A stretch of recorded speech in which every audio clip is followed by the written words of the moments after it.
Hola! Welcome to another, video. So, I kinda got a new PC, and I didn't really bother to build a house again, so this will have to do for now. My little sweet, outdoor housey thing here. So yeah, let's go. Okay, so today I want to talk about, like, Lord of the Rings and Harry Potter, and why I think that, Lord of the Rings is objectively better. Like, duh. So yeah, I've read, all the Lord of the Rings books and seen the films and stuff like that and read up on the lore. And I've read the Harry Potter books. I haven't really seen the film or anything. So if you can't tell from now by this already, I'm really subjective. And this isn't going to be a fair review at all. And I don't care. Because Lord of the Rings is just better. And I'm gonna talk about why. And if you disagree, that's totally okay. We're all different. There's just, one thing I really want to add to that if you think that Harry Potter's better. Ding dong, you're wrong! Okay, so let's start with, like, the obvious one, and it's probably world building. And to be fair, like, the world building in Harry Potter is actually pretty good, from what I know from reading the books. And I played the Lego games for Harry Potter, by the way. I don't know if that just makes me an even worse reviewer, but whatever. Okay, so, like, the world building there is great, and you have, different towns and stuff, and you get, like, a sense of the world, and the other schools who come to compete in the Goblet of Fire, or whatever it's called, in one of the books. That's pretty fun, and you get a sense there's something to the world. It's not so flat, and there's little history. But what makes a lot different, in my opinion, is that, like, the history or the overall feel of this wizard world, this whole thing, is basically that it started, not that it started, but that we only hear anything about it from, like, the time Harry Potter's mom and dad were alive when they were at Hogwarts, and then to when he gets older in, like, the newer book that kind of sucks a little bit, Harry Potter and the Forbidden Child, or whatever it's called. And I might be wrong here. There might be tons of lore before even Harry's father and mother existed, but I don't know about it, so I'm just gonna pretend it isn't there. Okay, so if we take that, so it's like what, I don't know, like 80 years of lore in this world, and world building and different areas and stuff, and it's okay. There's different towns and like all these areas, like Weasley's house, and there's the forests and that, yeah, different places. So there's a little feel of, like, okay, this world is actually alive, and there's different places. So that's cool enough.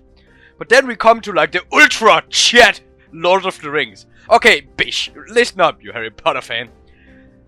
Okay, so, like, I just talked about how we had, like, I don't know, 80 years or something of spanning of lore and time in this universe and stuff like that. Okay, and then we have Lord of the Rings, where you have, like, the first, the second, the third, and the fourth age. You have different freaking ages and centuries of lore. Like, sit down, really, sit down, right now, like I'm doing right now, sit down. It's so great. There's so much lore. There's a creation myth. There's, like, tons of gods. There's, like, a mythology. There's tons of gods. Like a pantheon, I suppose. Creation myth. Tons of stuff about how the world got created. And then after the world got created in the first age, at this, at the end of the first days, basically the god of Lord of the Rings said, nah, I don't like this. And he just remade the map and stuff like that and created a ton of new lore. And, the films Lord of the Rings, they happen in, I think, the third age, if I'm not wrong. That's only one little part of the whole age, where there's, like, multiple ages. So sit the F down, boy, if you think Harry Potter is better. You're objectively wrong, like, damn! Alright? Okay. And then, of course, there's tons of characters. There's also a lot of amazing characters in Harry Potter, I'll give you that. But there's, like, tons of lore. It's like reading a whole history book about fantasy when you read Lord of the Rings. And again, the only reason Harry Potter exists is because Lord of the Rings laid the fundamentals of how world building and fantasy, but for this sake also general world building, should be done. So, like, yeah, Lord of the Rings is basically Harry Potter's daddy. Like, seriously, okay, you can't mess with this series. Like, damn. And even, like, okay, I'm just trying to talk here. This is totally unscripted and I'm just ranting. But, like, even the trees have their own language, Lord of the Rings. They have a functional language. Think about that. Think about that. Do your trees speak and have their own language? No, I don't think so. So, get the F out of here, man. You can't even compete. And he made, like, I don't know how many, but like 3 to 7, I think, probably more, if I gotta be honest, of fully functional languages like, Dwarvish, Elfish, Numenor, and all this stuff. It's just, there's so much content, like, Jesus. This is like comparing a little baby boy reading book with like the history of everything. Like, oh my god, this, oh, yeah.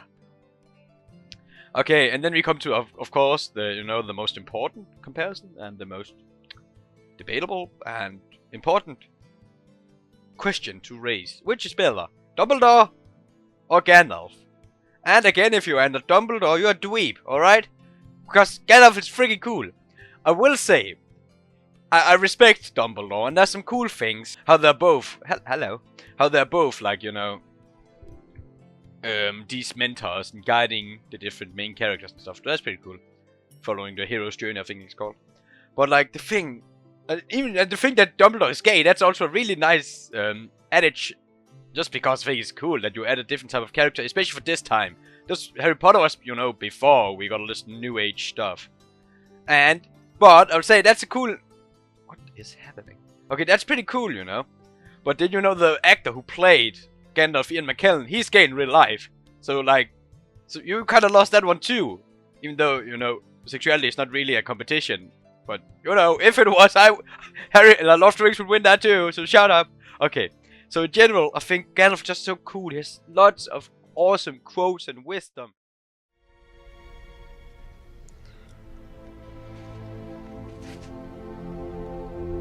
I wish the ring had never come to me. I wish none of this had happened. So do all who live to see such times, but that is not for them to decide. All we have to decide is what to do with the time that is given to us. There are other forces at work in this world, Frodo, besides the will of evil. Bilbo was meant to find the ring, in which case you also were meant to have it. And that is an encouraging thought.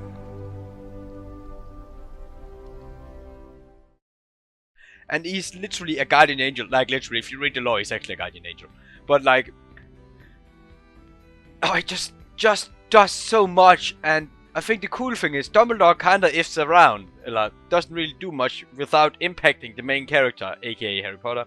I know he had this fight with Grindelwald and kinda shaped the history there, and I will give him that. That's cool. But like Gandalf has the whole story and things he did on his own. He has his own story. You can make a book about what he did, like chasing down Gollum together with Aragorn, and trying to discover how the ring works and where the ring was and stuff like that. There's just so much awesomeness about him and more content. And then he smokes a pipe. That's pretty cool. I like that. So yeah, Dumbledore in the stars. No, fuck. Gandalf wins this debate too. So yeah, okay.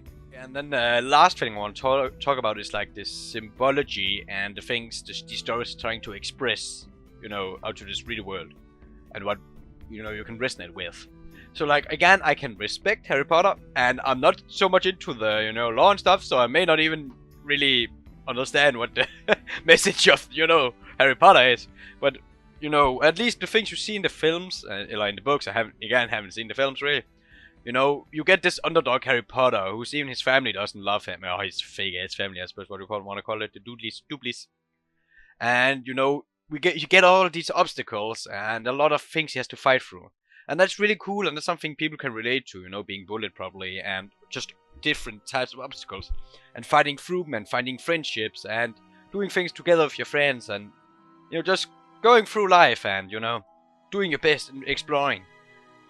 That's at least like the message I get, like, you have to continue no matter what, and you are the hero of your own story, and don't give up and stuff like that, even though there's a lot of obstacles. That's cool. But then you have Lord of the Rings, and this is like on another freaking level. Like, seriously. There's so many amazing things not in the Hobbit, what I'm talking about. We don't talk about that. Oh god. In Lord of the Rings. For example, the fact that, like, through the Hobbit, okay, I guess talk about it there, you get the scene, where Bilbo spares Gollum because he has pity on him. And then later on, Gandalf talks about to Frodo about how it was, you know, are you willing to take a life and stuff like that? Are you the one who should choose who lives and who dies? And that then reference in later on when Frodo has the chance to kill Gollum, but he chooses not to. And of course, if you've seen the films, which you freaking better have done or freaking get mad and stuff, you see how Gollum, like, you know, fights over Frodo with the ring and falls down the volcano. And that single sequence of a lot of different stories just shows, like, hey, like, humility is how we want to go through life and stuff like that. And the small act of kindness is what keeps the darkness away. I think Gandalf also said at some point. Mithrandir. Why the halfling? I do not know. Saruman believes that it is only a great power that can hold evil in check. But that is not what I have found. I found it is the small things, everyday deeds of ordinary folk that keeps the darkness at bay. Powerful character like Gandalf will be, because they're just a lot more chill and don't value domination and power. And you know, Sauron doesn't see that. He disregards all the human traits, all the positive human traits in society and in the world and in humans in general. And because of this, they have to sneak through and like try to destroy the ring using stealth and stuff. Because Sauron only sees strength and acknowledges strength. So he doesn't care about some stupid weak hobbits and, you know, the Fellowship in general, I suppose. Even though they are some badasses. Compared to all the other characters, they aren't, you know, that strong. And that's really cool, because that shows that even though power is maybe something we see a lot more of, the things that truly move the world for the better are the small acts of kindness, the humbleness, doing good in the world. Or, you know, all these people who don't talk about and brag about what they've done, but just do good things because they're right. Or like, you know, like Sam said, you know, there's something good in the world that's worth fighting for. All these amazing messages and symbolic thingies, I don't know what to call it, are present, and it's so awesome on the philosophical, on the psychological and philosophical, I don't know, you know what I mean, philosophical level and so. And it's just so symbolic, I don't know what it's called. The symbolic messages of Lord of the Rings is just amazing, and I think they are a lot better than Harry Potter. So yeah, that was me ranting and saying what I want, and if you disagree, that's cool. You're still wrong though. So yeah, bye, have a nice day. And by the way, the love interests in Lord of the Rings are a lot better than in Harry Potter. I'm just saying. Think about it, I'm just saying.